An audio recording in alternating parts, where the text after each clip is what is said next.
They say silence is golden.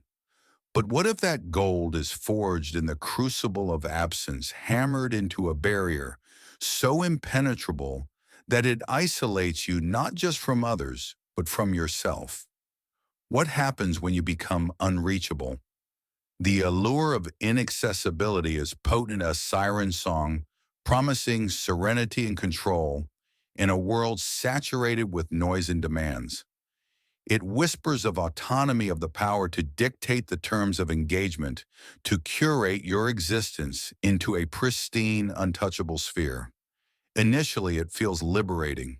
The incessant ping of notifications fades, the relentless demands of others diminish, and a space opens up within you, a sanctuary of quietude. You reclaim your time, your energy, your attention. You are for a moment sovereign, but sovereignty demands a price. The first sign is subtle, a faint echo in the vast emptiness you've created. It's the nagging feeling that you're missing something, a disquiet that surfaces when you glance at your phone untouched and silent on the table. It's the fleeting urge to share a thought, a feeling, a discovery, only to realize there's no one to share it with. This is the unraveling. The human animal is a social creature hardwired for connection. Our brains are wired to respond to faces, to voices, to touch. We learn through imitation, we empathize through shared experience, and we find meaning through collective endeavors. To become unreachable is to sever these vital connections, to starve the very neurons that fire in response to human interaction. Initially, the isolation might feel invigorating. You immerse yourself in solitary pursuits, losing yourself in books, music, or creative projects. You convince yourself that you're finally living authentically free from the constraints of social expectations and external validation. You mistake solitude for genuine autonomy, failing to recognize that true freedom lies not in the absence of connection, but in the ability to choose your connections consciously and deliberately. But the human psyche is not designed for prolonged isolation. As the days turn into weeks and the weeks into months, the silence begins to amplify your inner anxieties and insecurities. Without the constant feedback and validation of others, your sense of self begins to erode. You start to question your own thoughts, your own feelings, your own perceptions. Are you still relevant? Are you still meaningful? Are you even real? The absence of external voices allows the internal critic to run rampant. Every flaw, every mistake, every perceived inadequacy is magnified, amplified by the echo chamber of your own mind. Doubts fester, resentments simmer, and anxieties spiral out of control. You become trapped in a feedback loop of negativity, unable to break free from the relentless onslaught of self-criticism. This is the first layer of consequence, the erosion of self. Without the mirror of human interaction to reflect back your own image, you lose your sense of identity. You become a ghost in your own life, an observer rather than a participant. The vibrant tapestry of your personality fades, leaving behind a monochrome portrait of isolation and despair. As your sense of self diminishes, your empathy begins to wane. Empathy is not simply a feeling. It's a skill that requires constant practice. It demands that you step outside of your own perspective and inhabit the world of another to feel their joys, their sorrows, their fears. But when you become unreachable, you close yourself off to the experiences of others. You become insulated from their pain, indifferent to their struggles. This is not a conscious choice, but a gradual process of emotional atrophy. Like a muscle that is not used, your capacity for empathy weakens over time. You start to see others as abstractions, as characters in a play, rather than as real human beings with their own hopes and dreams. You lose the ability to connect with them on a deep, meaningful level, and your relationships become superficial and transactional. The irony is that the very act of becoming unreachable, of seeking isolation and autonomy, ultimately diminishes your own humanity. You become less capable of love, less capable of compassion, less capable of understanding. You build walls around your heart, not realizing that those walls are also imprisoning you. Furthermore, the pursuit of inaccessibility often stems from a fear of vulnerability. We fear being judged, being rejected, being hurt. We build walls around ourselves to protect ourselves from the perceived threats of the outside world. But in doing so, we also cut ourselves off from the possibility of genuine connection and intimacy. Vulnerability is not weakness. It's the very foundation of human connection. It's the willingness to show up authentically, to reveal your flaws and imperfections, to risk being seen for who you truly are. It's the courage to open your heart to another, knowing that you might be hurt, but also knowing that you might find love and acceptance. When you become unreachable, you deny yourself the opportunity to experience the transformative power of vulnerability. You remain trapped in a state of perpetual self-protection, unable to form deep, meaningful relationships. You become a prisoner of your own fears, condemned to a life of loneliness and isolation. The impact extends beyond your personal relationships. Your ability to contribute to the world, to make a positive difference in the lives of others, is also diminished. Meaningful work is almost always collaborative, requiring the input, the creativity, and the energy of multiple individuals. To isolate yourself is to deprive yourself of the opportunity to participate in something larger than yourself, to contribute to the collective good. Furthermore, the pursuit of inaccessibility can lead to a distorted perception of reality. When you're constantly bombarded with information from the outside world, it's easy to become overwhelmed and disoriented. But when you cut yourself off from external stimuli, you run the risk of creating your own echo chamber, a self-referential loop of thoughts and beliefs that is divorced from reality. You start to see the world through a narrow lens filtered by your own biases and preconceptions. You lose the ability to challenge your own assumptions, to consider alternative perspectives, to engage in critical thinking. You become dogmatic, inflexible, and resistant to change. This is not to say that solitude is inherently harmful. Solitude can be a powerful tool for self-reflection, for creativity, and for spiritual growth. But solitude is not the same as isolation. Solitude is a deliberate choice to withdraw from the world for a limited period of time in order to recharge, to reflect, and to reconnect with yourself. Isolation, on the other hand, is a state of prolonged detachment from others driven by fear, insecurity, or a desire for control. The key is to find a balance between connection and solitude, between engagement and withdrawal. We need to be able to connect with others in a meaningful way, to share our lives, our thoughts, and our feelings. But we also need to be able to disconnect from the world, to create space for introspection, for creativity, and for self-renewal. To become truly reachable, you must first reach yourself. This requires a willingness to confront your own fears, your own insecurities, and your own limitations. It demands that you cultivate self-compassion, self-acceptance, and self-love. It means learning to embrace your vulnerability, to open your heart to others, and to risk being seen for who you truly are. But the paradox remains: in reaching inward, in seeking solace in the self, one risks becoming irrevocably detached. The path to becoming unreachable is often paved with good intentions, with a desire for self-preservation and a yearning for inner peace. Yet the ultimate destination is a desolate landscape of isolation and despair. What then is the antidote?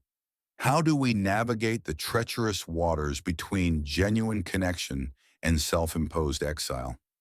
The answer perhaps lies not in avoiding inaccessibility altogether, but in understanding its true nature and harnessing its potential for growth. The experience of becoming unreachable can be a powerful catalyst for self-discovery.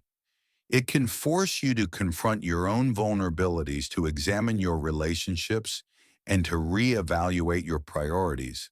It can provide you with the space and time to reflect on your life, to identify your values, and to create a more meaningful existence.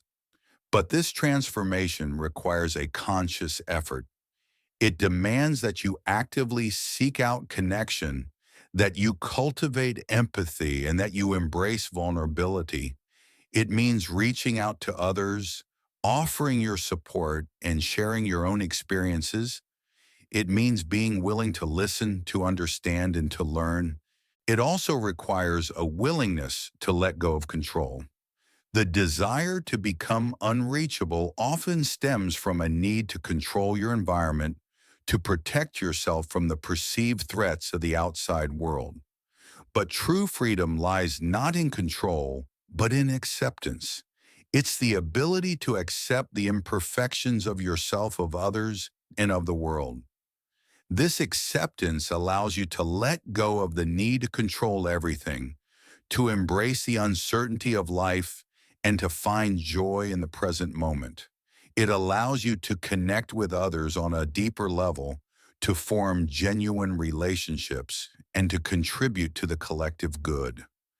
The journey from unreachable to reachable is not a linear one. It's a process of ebb and flow, of connection and disconnection, of engagement and withdrawal. There will be times when you feel overwhelmed, when you need to retreat from the world and recharge your batteries. And that's okay. The key is to be mindful of your own needs, to listen to your inner voice, and to make conscious choices about how you engage with the world. It's about finding a balance between your own needs and the needs of others, between your desire for autonomy and your need for connection. Ultimately, the question of whether or not to become unreachable is not a question of right or wrong. It's a question of intention, of awareness, and of choice. It's about understanding the potential consequences of your actions and making conscious decisions that align with your values and your goals. Perhaps then the greatest tragedy is not becoming unreachable, but failing to recognize the opportunity for growth that it presents. To become unreachable is to enter a liminal space, a zone of uncertainty and potential. It's a chance to shed old identities, to break free from limiting beliefs, and to reinvent yourself anew. But this transformation requires courage, self-awareness, and a willingness to embrace vulnerability. It demands that you step outside of your comfort zone, confront your fears, and connect with others on a deep, meaningful level. It means choosing connection over isolation, empathy over indifference, and love over fear. And so the question remains, when you become unreachable, what really happens? The answer, it seems, is not a fixed point, but a journey into the depths of the self, a journey through the labyrinth of human connection, and a journey towards a more authentic, meaningful existence. It is a journey where the silence, once a barrier, becomes a mirror, reflecting the profound depths of our own being, a canvas upon which we can paint a new self if only we dare to reach out, to break the seal, and to whisper a hello into the void. But what if the void whispers back something unexpected? What if the silence is not empty, but full of echoes of selves we have yet to become? What if being unreachable is not a destination, but a temporary vantage point, a place from which to survey the vast landscape of our potential before choosing consciously, deliberately, where to plant our feet and build our home? Is it a curse or merely a crucible? And can one ever truly return unchanged from such a profound sojourn into the self? The echoes indeed can be deafening, not the comforting echoes of past achievements or cherished memories, but the discordant reverberations of unrealized potential of paths not taken of voices silenced within. The unreachable state then isn't merely a subtraction, a removal of external stimuli and validation, but an addition of possibility, of the unburdened weight of choice. It is the infinite library of Borges, but instead of books, it holds all the selves you could have been, all the lives you might have lived. And this is where the true terror and the true potential lies. For in this echoing void, free from the constraints of societal expectations and the pressures of interpersonal relationships, the self is confronted with its own profound contingency. The comfortable narrative of who you are dissolves, revealing the terrifying truth that you could be almost anything.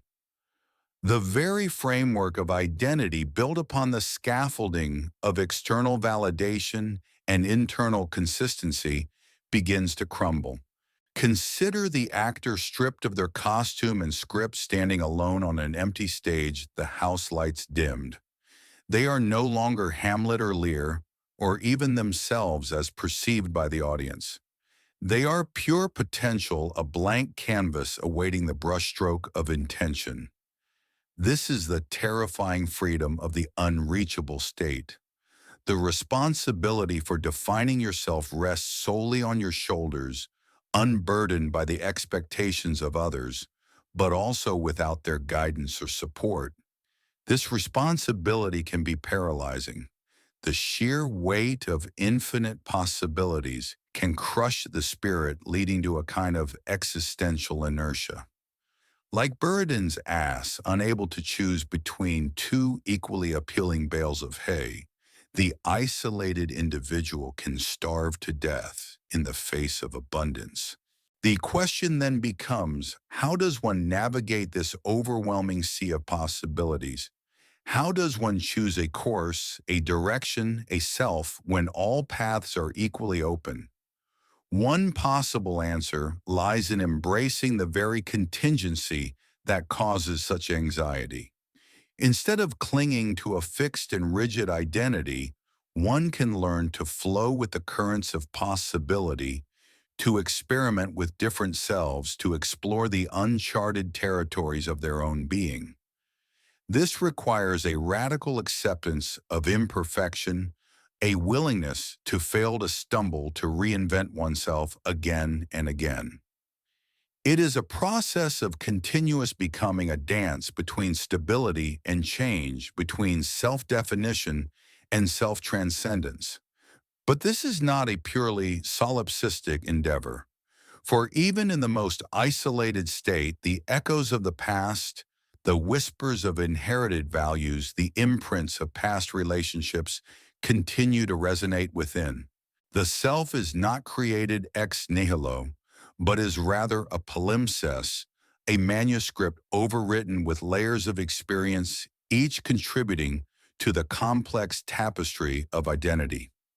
Therefore, the journey of self-discovery in the unreachable state must also involve a process of excavation, of uncovering the hidden layers of the past, of confronting the ghosts of unresolved traumas and unfulfilled desires.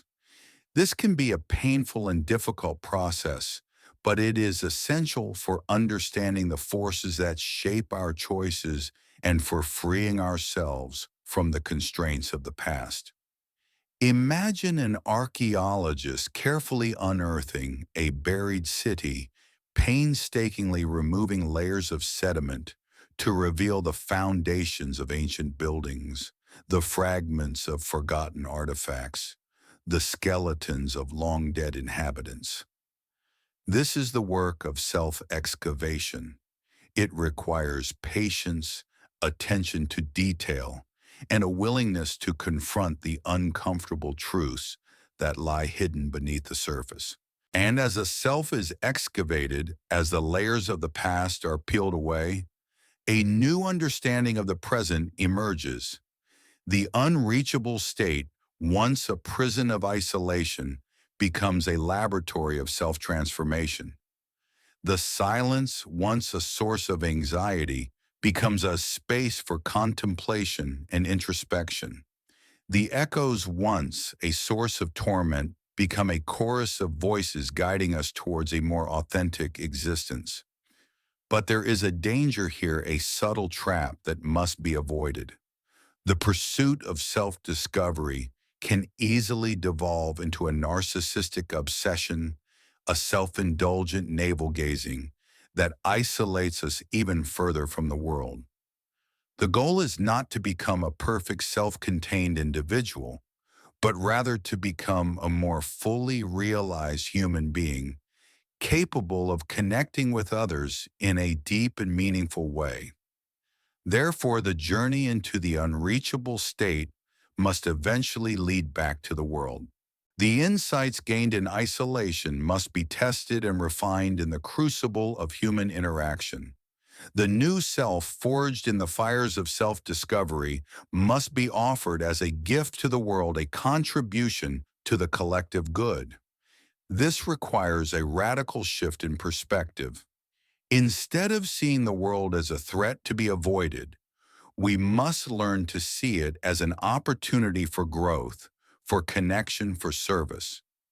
Instead of clinging to our own self-interests, we must learn to empathize with the suffering of others, to act with compassion, to create a more just and equitable world. Consider the hermit retreating to the wilderness to contemplate the mysteries of the universe. While their solitude may provide them with profound insights, their knowledge remains incomplete until it is shared with others. The true wisdom lies not in isolation, but in the synthesis of self-reflection and social engagement. And so the unreachable state becomes a paradox, a necessary step on the path to becoming truly reachable. It is a journey into the depths of the self, a confrontation with the limits of our own being, a transformation that allows us to emerge as more authentic, more compassionate, and more connected human beings.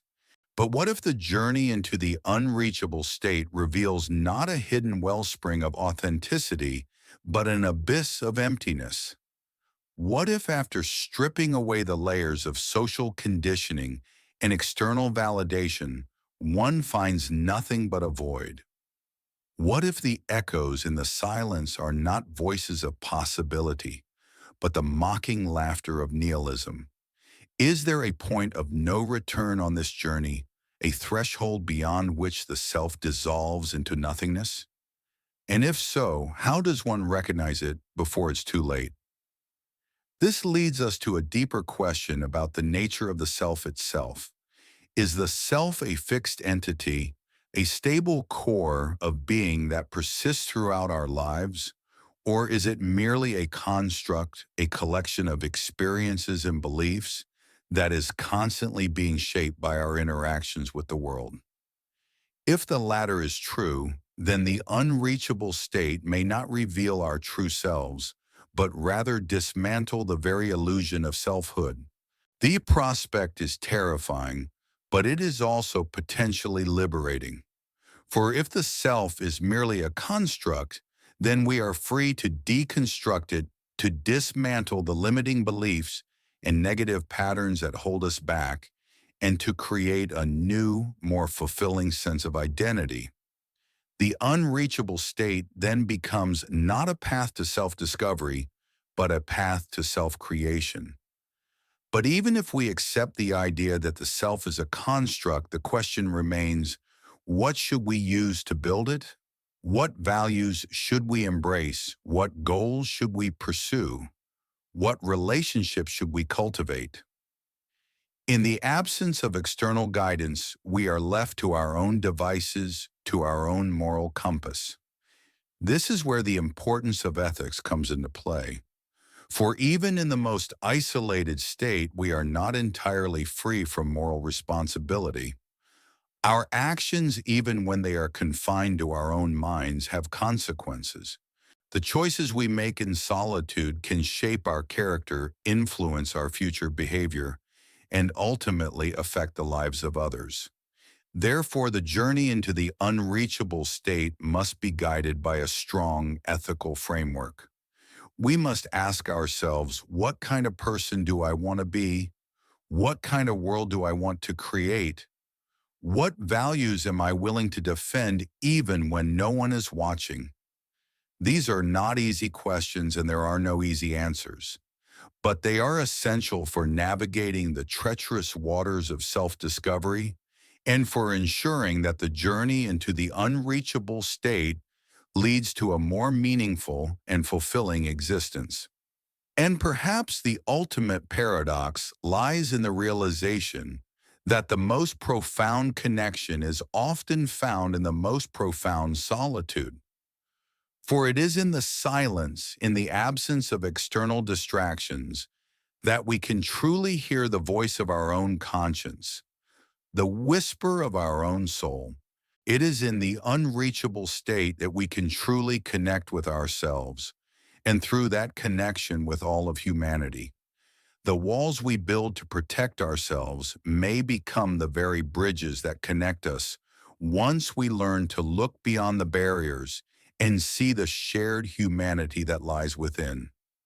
But is this shared humanity enough? Can the abstract ideal of connection replace the tangible comfort of presence? The warmth of a hand, the knowing glance, the shared laughter?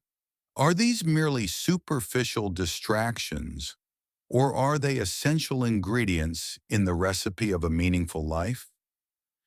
And if they are essential, how can they be replicated or approximated in the digital age where the boundaries between connection and isolation are increasingly blurred?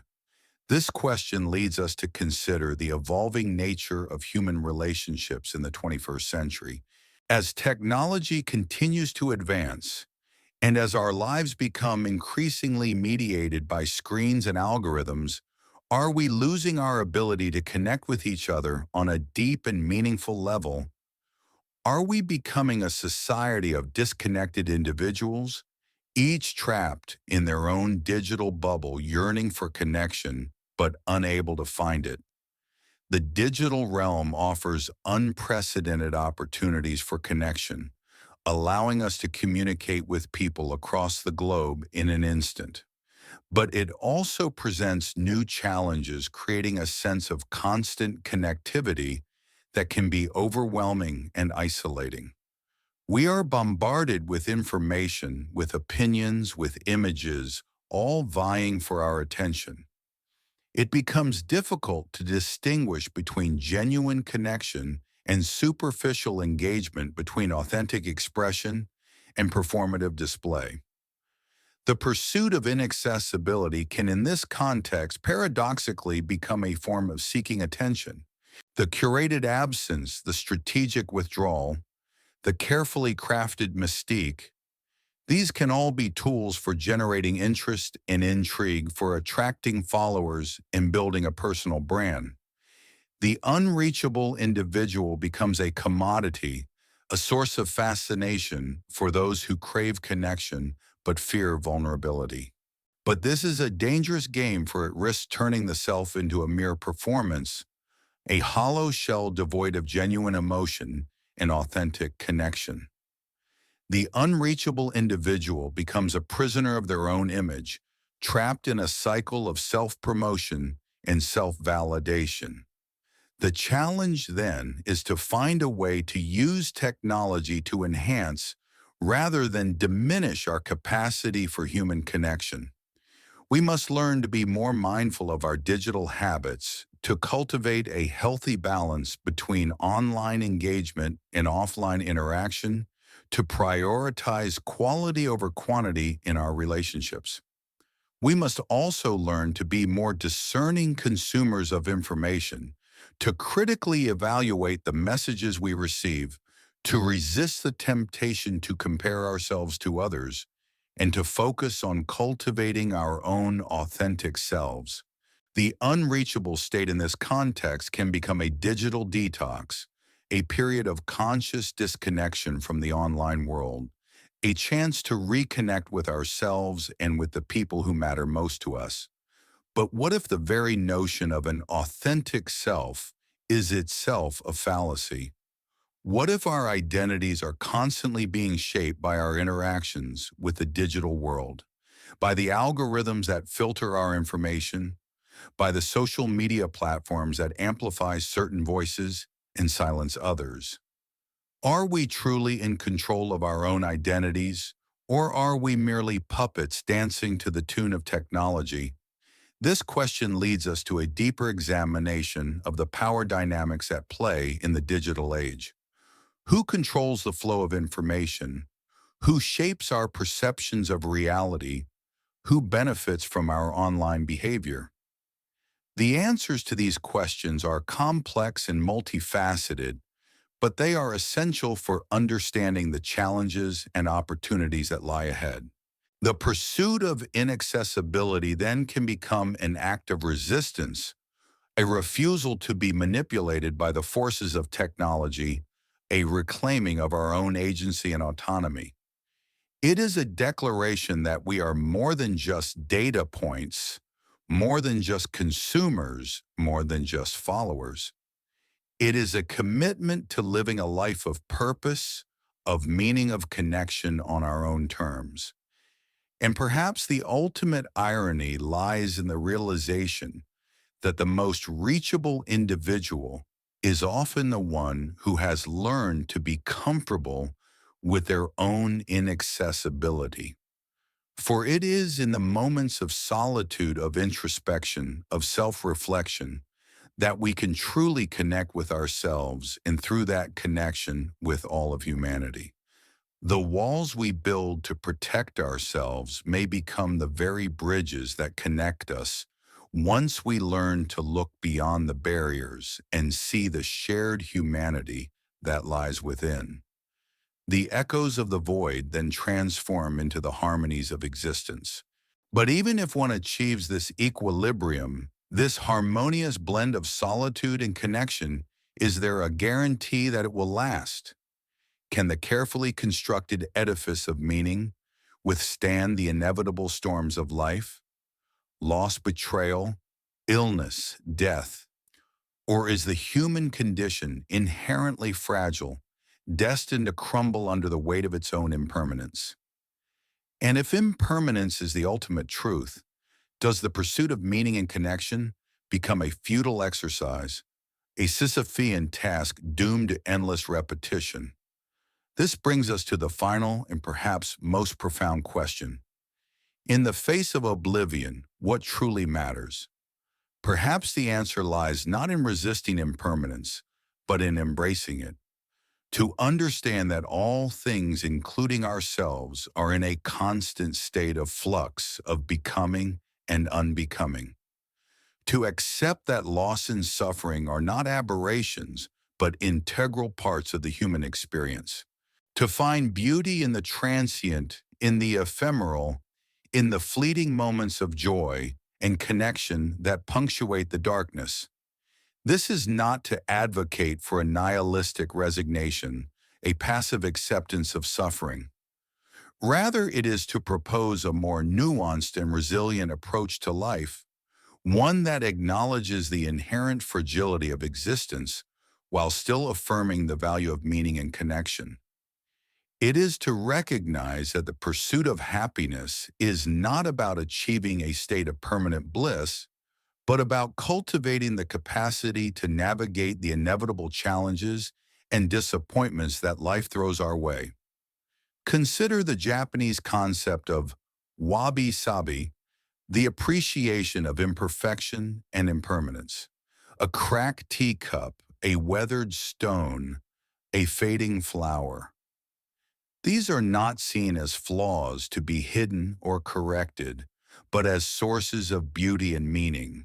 They are reminders of the passage of time, of the impermanence of all things, of the unique history and character that is etched into every object and every being. Similarly, the Ars Moriendi, the art of dying, offers a profound perspective on the meaning of life. By contemplating our own mortality, we can gain a clearer understanding of what truly matters to us, of what we want to accomplish, of what relationships we want to nurture. We can learn to let go of the trivial and focus on the essential, to live each day as if it were our last. The unreachable state then becomes not an escape from the impermanence of life, but a confrontation with it. It is a journey into the depths of our own mortality, a recognition of our own limitations, an acceptance of our own vulnerability. And in that acceptance, we can find a profound sense of freedom, a liberation from the fear of death, a renewed appreciation for the preciousness of life. But how does one practically cultivate this acceptance of impermanence? How does one reconcile the inherent human desire for security and stability with the inevitable reality of change and loss? Is it possible to train oneself to find joy in the fleeting, to appreciate the beauty of the imperfect, to embrace the inevitability of death? One approach is through the practice of mindfulness. By paying attention to the present moment without judgment, we can learn to observe our thoughts and feelings as they arise and pass away without getting caught up in them. We can learn to see the impermanence of our own mental states, the constant flux of our emotions, the ever-changing nature of our perceptions. This practice can help us to develop a greater sense of detachment from our own ego, a realization that we are not our thoughts, our feelings, or our experiences. We are simply the awareness that is observing them. And in that awareness, we can find a profound sense of peace and equanimity, even in the midst of chaos and uncertainty. Another approach is through the cultivation of compassion, both for ourselves and for others. By recognizing that all beings are subject to suffering, we can develop a greater sense of empathy and understanding. We can learn to forgive ourselves for our mistakes, to accept our own imperfections, to treat ourselves with kindness and compassion. And we can extend that same compassion to others, recognizing that they are also struggling with their own challenges and limitations. We can learn to listen to their stories, to offer our support, to act with kindness and generosity. And in that act of giving, we can find a profound sense of meaning and purpose, a connection to something larger than ourselves. The unreachable state then becomes not a solitary pursuit, but a shared journey. It is a recognition that we are all interconnected, that our well-being is inextricably linked to the well-being of others. It is a commitment to creating a more just and compassionate world, one where all beings can thrive despite the inevitable challenges and imperfections of life. But what if, despite our best efforts, we still find ourselves struggling with the fear of impermanence, with the pain of loss, with the emptiness of existence? What if the practices of mindfulness and compassion are not enough to alleviate our suffering? What if we are simply too broken, too damaged, too traumatized to find peace and equanimity? This is a difficult question, and there are no easy answers. But perhaps the answer lies in seeking help, in reaching out to others for support, in admitting our vulnerability and imperfection. We are not meant to go through life alone. We are social creatures wired for connection, designed to thrive in community. And sometimes the most courageous thing we can do is to ask for help, to admit that we are struggling to allow ourselves to be vulnerable.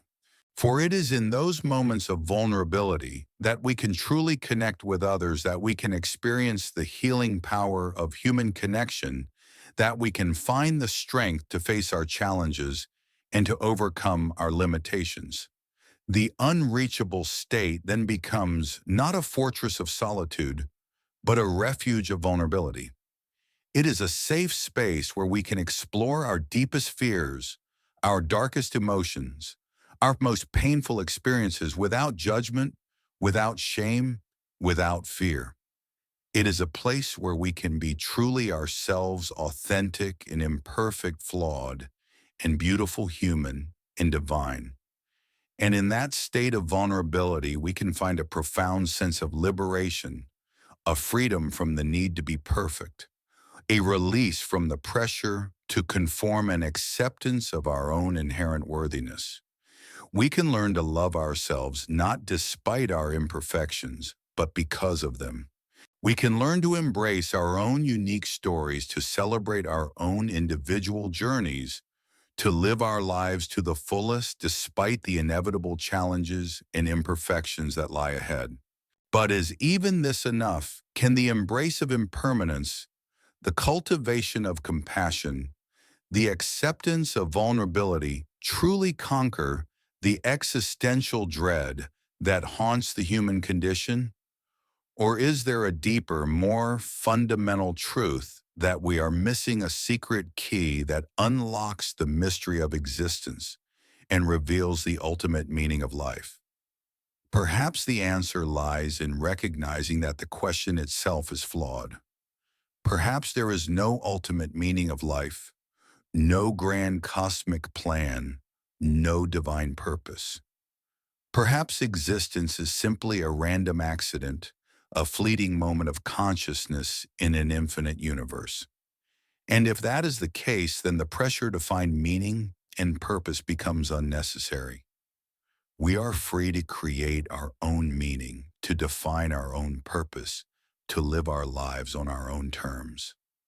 We are free to embrace the absurdity of existence, to laugh in the face of oblivion, to celebrate the sheer joy of being alive, even for a brief and fleeting moment. The unreachable state then becomes not a quest for meaning, but a celebration of meaninglessness. It is a recognition that life is a blank canvas, and we are the artists who get to paint our own masterpiece. We are free to choose our own colors, to create our own shapes, to tell our own stories.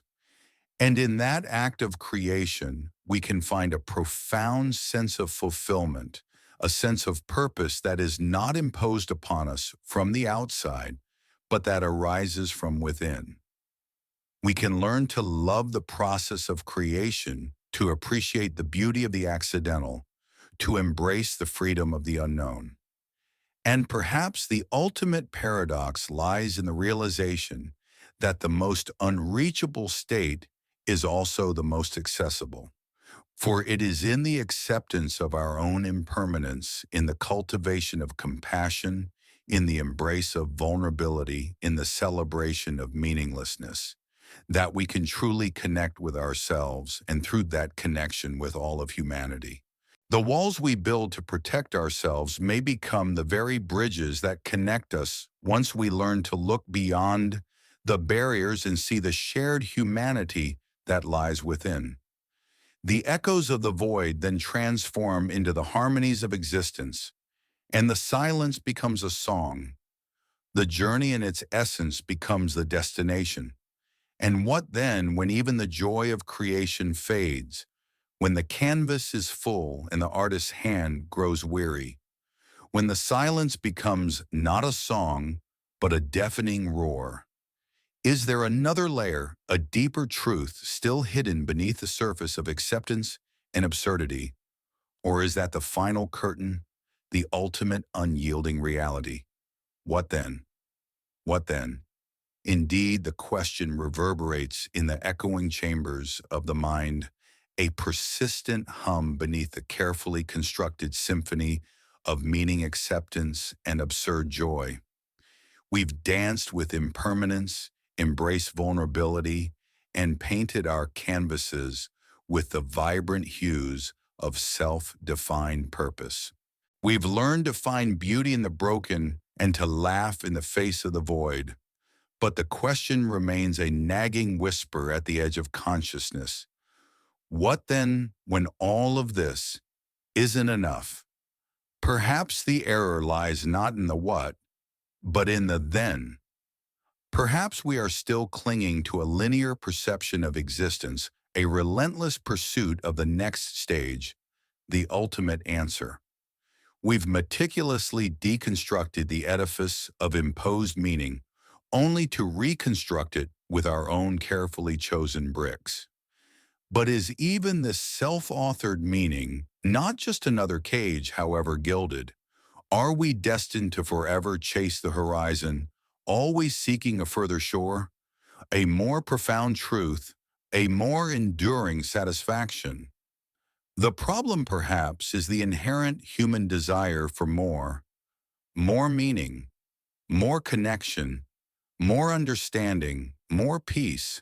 This relentless striving, this insatiable hunger, is it not the very source of our suffering? Is it possible to truly be content to find lasting peace while constantly yearning for something beyond our grasp? Consider the allegory of the hungry ghost, a figure in Buddhist mythology condemned to an eternal state of craving. With a stomach the size of a valley and a throat as thin as a needle, it is forever tormented by insatiable hunger, unable to find satisfaction in anything it consumes. Is this not a metaphor for the human condition itself? Are we not all in some sense hungry, ghosts perpetually chasing fleeting pleasures and illusory goals, forever unable to quench the thirst that burns within? And if this is the case, then the answer may not lie in finding more, but in learning to be content with less. Not in seeking to fill the void, but in learning to live with its emptiness. Not in chasing the horizon, but in appreciating the beauty of the here and now. This is not to advocate for a life of passive resignation or mindless complacency. It is not to suggest that we abandon our aspirations or cease to strive for self-improvement. Rather, it is to propose a radical shift in perspective, a move away from the relentless pursuit of external validation and towards a deeper appreciation of the intrinsic value of existence itself. It is to recognize that we are already whole, already complete, already perfect, exactly as we are in this very moment. That we do not need to achieve anything, acquire anything, or become anything in order to be worthy of love, acceptance, and belonging. That our worth is inherent, intrinsic, and unassailable. This is a difficult concept to grasp, particularly in a society that constantly bombards us with messages of inadequacy and deficiency. We are told that we are not good enough, not smart enough, not rich enough, not beautiful enough, and that we must constantly strive to improve ourselves in order to be worthy of happiness and success. But the truth is that these messages are lies. They are designed to keep us trapped in a cycle of striving and dissatisfaction, forever chasing an elusive ideal that is ultimately unattainable. The key, then, is to learn to resist these messages, to challenge these assumptions, to reclaim our inherent worthiness, to cultivate a deep sense of self-acceptance, to embrace our imperfections, to love ourselves unconditionally exactly as we are. This is not an easy task. It requires a constant process of self-reflection, self-compassion, and self-forgiveness. It requires us to confront our deepest fears, our darkest insecurities, our most painful wounds. But the rewards are immeasurable. For in the acceptance of ourselves, we find the freedom to be truly ourselves, authentic and unashamed. We find the courage to live our lives on our own terms, to pursue our own passions, to create our own meaning. And in that process, we discover that the unreachable state is not something to be achieved, but something to be embodied. It is not a destination to be reached, but a way of being in the world. It is a state of grace, of acceptance, of peace that is always available to us in every moment, regardless of our circumstances. But what about suffering? What about the pain, the loss, the betrayal, the illness, the death that inevitably befall us all? Can we truly find peace in the face of such profound suffering? Can we truly embrace the inherent worthiness of a life filled with pain and sorrow? This is perhaps the most difficult question of all, and it is a question that has haunted philosophers, theologians, and ordinary people for centuries. Some have argued that suffering is a necessary part of life, that it is a catalyst for growth and transformation, that it allows us to develop compassion, resilience, and wisdom. Others have argued that suffering is meaningless and pointless, that it is a cruel and arbitrary force that inflicts pain and misery upon innocent beings.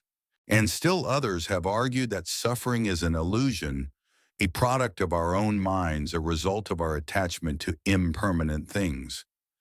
But perhaps the truth is that all of these perspectives are valid to some extent. Suffering can be a catalyst for growth and transformation. It can be a meaningless and pointless force, and it can be an illusion, a product of our own minds. The key then is not to deny or avoid suffering, but to embrace it, to accept it as an integral part of the human experience, to allow ourselves to feel the pain, to grieve the loss, to acknowledge the injustice, but to do so without getting trapped in a cycle of self-pity, resentment, or despair. To recognize that suffering is not the enemy, but the teacher, that it can teach us valuable lessons about ourselves, about others, and about the nature of reality, and that in the midst of our suffering, we can still find moments of joy, of connection, of meaning, that even in the darkest of times, there is still light to be found. The unreachable state then becomes not an escape from suffering, but a journey through it. It is a willingness to face our pain, to acknowledge our vulnerability, to embrace our humanity. And in that journey, we can discover a strength, a resilience, a compassion that we never knew we possessed. We can learn to love ourselves not despite our suffering, but because of it. We can learn to forgive ourselves not for our mistakes, but for our humanity. And we can learn to connect with others, not in spite of their suffering, but because of it. We can offer them our support, our empathy, our compassion. And in that act of giving, we can find a profound sense of meaning and purpose. But what if even after all of this, we still find ourselves struggling with the emptiness of existence, with the absurdity of it all? What if we still find ourselves haunted by the question, what then? Perhaps the answer lies in recognizing that there is no final answer, no ultimate solution, no definitive truth. That life is an ongoing journey, a constant process of becoming a never-ending quest for meaning. And that the beauty of it all lies not in the destination, but in the journey itself. In the moments of joy, of connection, of wonder that punctuate the darkness. In the challenges, we overcome the lessons we learn, the love we share. The unreachable state then becomes not a quest for certainty, but an embrace of uncertainty.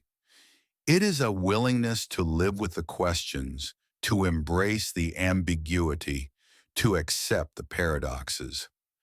And in that acceptance, we can find a profound sense of freedom, a liberation from the need to know, a release from the pressure to understand. We can learn to simply be present to experience the world as it is without judgment, without expectation, without fear. And in that state of presence, we can discover that the unreachable state is not something to be sought, but something to be lived. It is not a destination to be reached, but a way of being in the world. It is a state of grace, of acceptance, of peace that is always available to us in every moment, regardless of our circumstances. It is perhaps the most ordinary and yet the most extraordinary state of being there is. But what if even this acceptance, this presence, this quietude feels like a kind of surrender, a giving up rather than a giving in? What if the unreachable state, so carefully cultivated, so painstakingly deconstructed and rebuilt, becomes simply another gilded cage, albeit one built with the materials of acceptance and equanimity? What if the hunger, the restlessness, the existential itch remains, only now masked by a sophisticated philosophical understanding and a practiced detachment? Is it possible that the very act of seeking the unreachable has inadvertently created another barrier, a subtle form of self-imprisonment disguised as enlightenment? And if so, what then? What if the answer lies not in stopping the search, but in radically redefining it? What new directions might that redefinition take us? The threads of our exploration converge: a dance with impermanence, an embrace of vulnerability, a celebration of meaninglessness, and even a potential self-imprisonment within acceptance itself. The quest for the unreachable state reveals not a singular attainable goal, but a continuous evolving dialogue with existence. Perhaps the deepest truth lies not in any fixed destination, but in the perpetual reevaluation of the journey. It begs the crucial question: if our pursuit inadvertently constructs new limitations, where do we then redirect our gaze? Should we dismantle even the sanctuary of acceptance, or is there a more fundamental shift in perspective awaiting us, one that transcends both the quest and its potential pitfalls, allowing us to be present with what is at any given moment? And beyond that, what truly lies beyond the pursuit and the present moment, if anything at all?